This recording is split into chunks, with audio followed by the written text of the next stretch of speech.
It seems Korea can hold the wave back no longer as the Omicron variant is taking over as the dominant COVID-19 strain.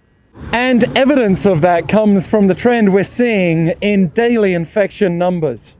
The latest figure announced this morning was 6,769, having climbed above 6,000 yesterday for the first time in 27 days. We'd been closer to 8,000 daily infections in mid-December, but that figure then steadily fell to around 3,000. And this trend matched predictions by officials that cases would rise as Omicron becomes dominant.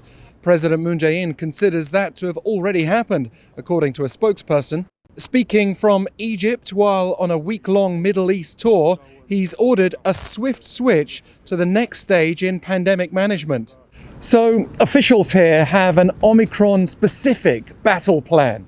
7,000 daily infections means entering the response stage. The key goal is to protect the vulnerable social infrastructure and economic interests as far as possible. Whereas people have been able to freely access PCR tests here without paying, now those 65 and over or showing symptoms will be prioritized. Younger asymptomatic people will be able to get rapid antigen tests carried out by medical personnel, and those who are positive can stay at home as long as they don't develop more serious symptoms, with the quarantine period cut from 10 to 7 days. Another difference is that smaller local medical facilities will be able to administer tests, and the government will make antiviral treatments such as Paxlovid more widely available, dropping the age of eligibility from 65 to 60, as announced earlier today, for instance.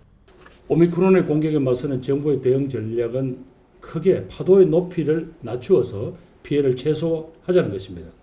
이를 위해서 방역이나 의료 대응에 있어서 기존과는 달리 속도와 효율성 측면에서 변화가 있게 됩니다. And while officials continue to discuss how best to protect businesses, we already saw the country's vaccine pass system lifted for places like department stores and cram schools. Otherwise, we'll see a continuation of efforts such as expanding vaccines for children and speeding up the take-up of booster shots. What's interesting to me is comparing the situation with the UK. I was just there over Christmas and most of my family, including myself, were infected, showing telltale and thankfully mild Omicron symptoms. But despite a far larger number of infections there was much more of a sense of people carrying on as normal. Even its minimal restrictions have now been lifted, as the Financial Times has reported an expected modest impact of Omicron on the UK economy, which grew beyond pre-pandemic size before this variant struck. The other thing was that there was in practice a lot more personal responsibility for quarantining and self-testing in the UK.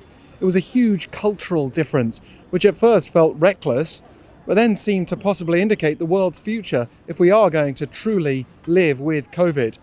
And consider that here in Korea, critical cases have also fallen considerably, standing at just 431 based on the latest count. I add caution because lives are at stake, and who knows what the next variant might bring. But global perspective does seem important, as we'll inevitably soon pass 8,000 daily infections for the first time, and the Lunar New Year, a busy domestic travel holiday, is only around a week away.